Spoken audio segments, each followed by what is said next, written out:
Okay, hello and welcome back. Let me dive right in. I first mentioned wanting to do a video on this topic or this bit what months ago, and I apologize. I'm just now getting around to it, but I don't want to waste any time. I want to react to this clip. It's the most oddball, pulled out of left field duo you can imagine, talking about anxiety, in particular social anxiety.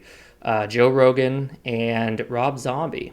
Now, as you can probably imagine, these guys are very famous. They deal with being recognized and doing interviews and all that stuff all the time. So when I first saw this, I was kind of tilted my head at it a little bit, like social anxiety. But let me play the clip and then I'm going to commentate on it and stop it. I'll try not to stop it too much, but I do want to show you guys exactly what I'm talking about. So let's watch this together, and then I'll stop and commentate on it. All right, sound good? Did you have this thing that a lot of people have when things start going well for them?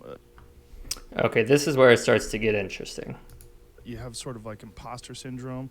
Like you're like, is this, what the fuck? Are they going to find out? Oh yeah, Like, my I'm whole not life is supposed- like, fooled him again. I get that a lot. It's not necessarily, I mean, I guess it's related to anxiety a little bit, but imposter syndrome, even now, I mean, I'm nowhere near the success level that these two have attained. I get it in my job. Uh, yeah, I didn't go to college. I didn't like releasing my books and making posts about it on social media. I'm always stopping and doing like a double take, reading through it. Like, it, this isn't me. It's like this really weird. It's like, is it a facade I'm putting on, or like this is truly who I am? It's like you question yourself, and you shouldn't. You should be proud of your accomplishments and you should embrace them. But I totally get, I mean, I'm not anywhere near their level, but anybody who's functioning in society, I feel like probably has that a little bit for sure. I think everybody feels like that. I think so too. I mean, because I was so shy, and I was so shy I wouldn't even like want to talk to people on the phone when I was a kid because that was too much. Yeah. That one day I realized, this is how I realized it one day. Like in high school, I didn't associate with anyone. Like no one remembers me because I was just invisible. But me and my friends were sort of like into punk rock, like in a place where like no one knew what that was. That was just like. And then the day we graduated, we were at like hanging out around McDonald's, and the main asshole jock kid came up, who would be your worst enemy. He started like, "Hey man, I'm going to college. Where do you guys get like your cool clothes and stuff?" Like, wait a minute. It was 4 years of torture from you and your douchebag friends, and now the day we graduate, you're like, "Hey, you guys were." So that's what I knew. Everyone's so fucking insecure. It doesn't matter. And then This is something I've heard and read a lot too. That it's not like to the extent of social anxiety. Like if you're watching this channel, you're probably dealing with some sort of social anxiety or generalized anxiety or whatever. That your thoughts and your insecurities and your anxieties and your worries and your fears and all that, I hear that everybody deals with that to a certain level. Now, watching people function, I don't know how much I believe that. There are people that exude confidence, and they are just a shining, pristine example of charisma, right? So that tells me, either like kind of like what Rob Zombie's saying here, you can just kind of get over it, or they're hiding it very well. I think I'm definitely a hider, if that makes sense, more than a like conquer it and then it's not a thing anymore. My therapist told me when I first started seeing her that I didn't seem like I had any anxiety. I think I can mask it very well, but it's not gone. The medicine can dilute it that I'm taking, the Lexapro and the Klonopin. That can kind of shut down some of it, but it's always there. It's always lurking. It's always in the back of your mind. But I do also believe in what he's saying a bit, that a lot of people deal with this, certainly not to the extent that people like I do, where you need professional help and whatnot. But there's this this sense, or almost like a commonality, I guess you would say, with humans, where we're such social creatures. We want to be approved. I mean, you're always going to have outliers and exceptions, but as a general rule of thumb, people want to be liked. They don't want to be jerks or whatever. So they want to be accepted. And so when they do something that's embarrassing or stupid or whatever, that's completely normal, and people want to avoid that. And social anxiety is really just a big blown up version of that. Is you don't want to look stupid, you don't want to be judged. So I get where he's coming from when he says that, because I don't think anybody. Let me rephrase that, because some people do. There are certain like types of comedy and whatever and comics that get off on it, but most people, probably 95 to 99%, do not want to be in that situation because it makes you look and feel dumb. Next day, I was like, I don't care anymore. Oh, that's crazy. I'm a different person. Yeah, it's I've hard evolved. to forgive those people. The people that fucked with you in high school, it's hard to let that go and realize, no, they just were probably tortured at home. Well, you can't let it go because that's your motivation. I'm always motivated probably by anger and revenge and things of that nature. That's why when people want anti-bullying, I go, well, might be anti-success later on in life. That's a tough one for me. I don't necessarily agree. I've thought about this a lot. How do I want to phrase this? I don't script my videos because I want it to be more authentic, but then you get to moments like this where like I know what I want to say, but I want to word it properly so that I can convey exactly what I mean. I think that what you go through attributes to who you are as a person. For me, if I had to ascribe like 3 characteristics to my childhood, I grew up poor, I grew up with anxiety, and I grew up with no idea who I was or what I wanted to do with my life. So it's very uncertain. Now, if you flip that on its head, if you get a me who grew up rich, who grew up social, who grew up with one singular thing in mind, of course I'm going to be a different person. Your experiences define you, and I understand where he's coming from because they can absolutely light a fire under you and give you this attitude. I kind of get it when I do something that I'm anxious for doing. So like last week, Rob Zombie's a musician. I went to a concert, not his, but I went to a concert. And I was nervous beforehand, quite nervous. And by the time it was over, I was like, yeah, I won. This is a good feeling. I did what I wanted to do, and I didn't let it hold me back.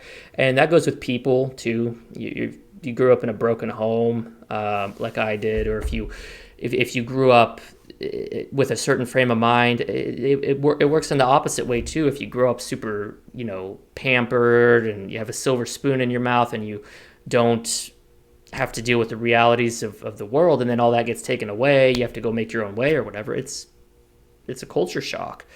With that being said, I don't know that like bullying and things like that are beneficial for me. They are for him and apparently Joe Rogan, and everyone's got their own experiences. But I think that somebody, I think that I had to deal with it with enough with my anxiety and everything, that if somebody was, thankfully I wasn't bullied a whole lot as a kid. I could only really remember a couple instances. But if somebody had just been rubbing it in my face all day and targeting me because I was weak and making fun of me, calling me names, picking on me, that probably just would have made things worse tenfold. Now, would I have come out all the better for it on the other end? I really don't think so. But that's just my experience. Because, people that get fucked with tend to make it. Yeah, Chris Rock has a bit about that. Yeah, it's true. It's certainly true for fighters. Almost all the best fighters in the UFC have some story where someone was fucking with them when they were young and they had to figure out how to fight. Yep. What's the first thing we all do? Take karate lessons. Yeah.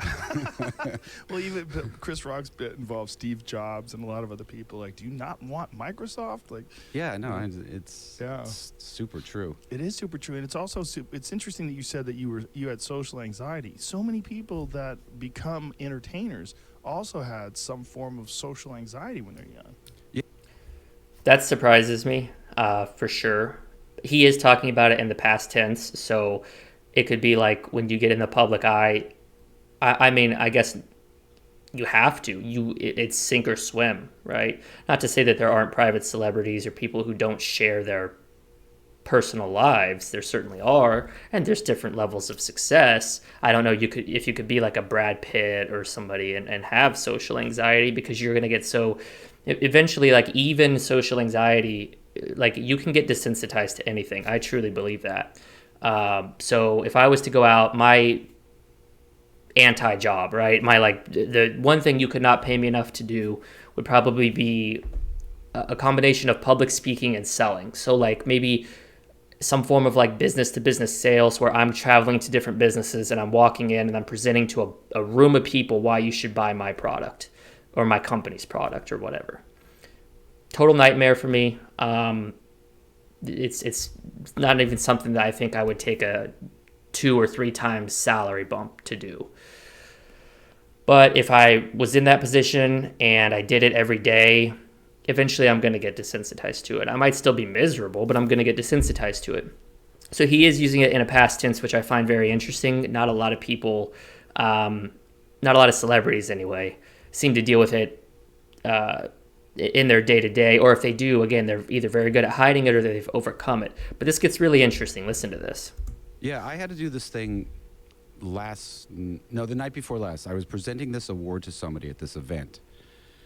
And I'm picturing, the stage will be really big and high. I can get up there. It's super impersonal. It doesn't matter. And I get there, the stage is like lower than this desk, and it's like all the tables with people eating dinner right there. I'm like, oh man, this is a nightmare. I can't do this. Yeah. I feel that 100%. Not that I've had any experience like that. I've never presented anything in my life, but I guess that just goes to show, like, even celebrities. That his example is something anybody would be nervous for, unless you're like leading Toastmaster meetings or something. But this video is reassuring to me in that sense that like these guys kind of go through it too. Because you have to sort of be normal. I used to freak out when I had to talk to bank tellers. I used to you're in the line. It doesn't make any sense, right? But the line of like I'd have to deposit my check. And I'd be in the line. I'm like, 4 more people, and I gotta talk. I 3 more totally people. know that feeling. Fuck, it's so crazy. I was like that.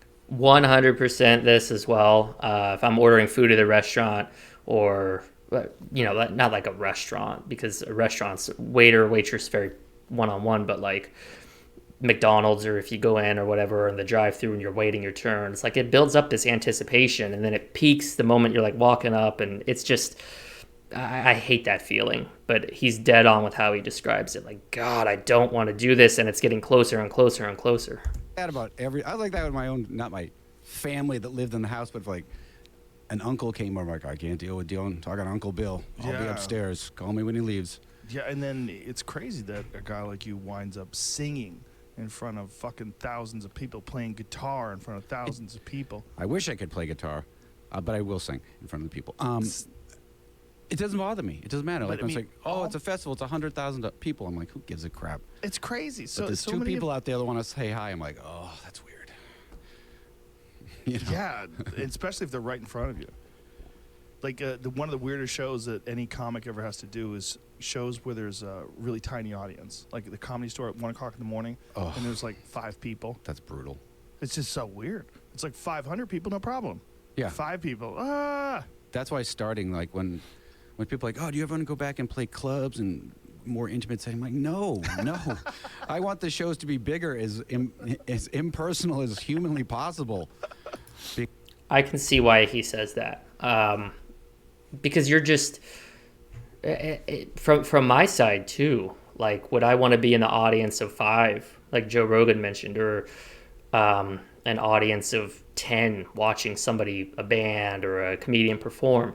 Not even on the audience side, because that's going to put more focus on me versus like 100, 500 people. You get more lost you're just a face in the crowd. So from a performer side, oh my God, I can only imagine having to be the focal point of attention for that small group of people. That is rough. Because I hated playing clubs and the people like right in front of you, like doing that. That's like, the best. You're like, I know we do kind of suck, but can't you just go with it? Give me a break, man. Like, let us get our feet. I don't know. Okay, so very interesting video.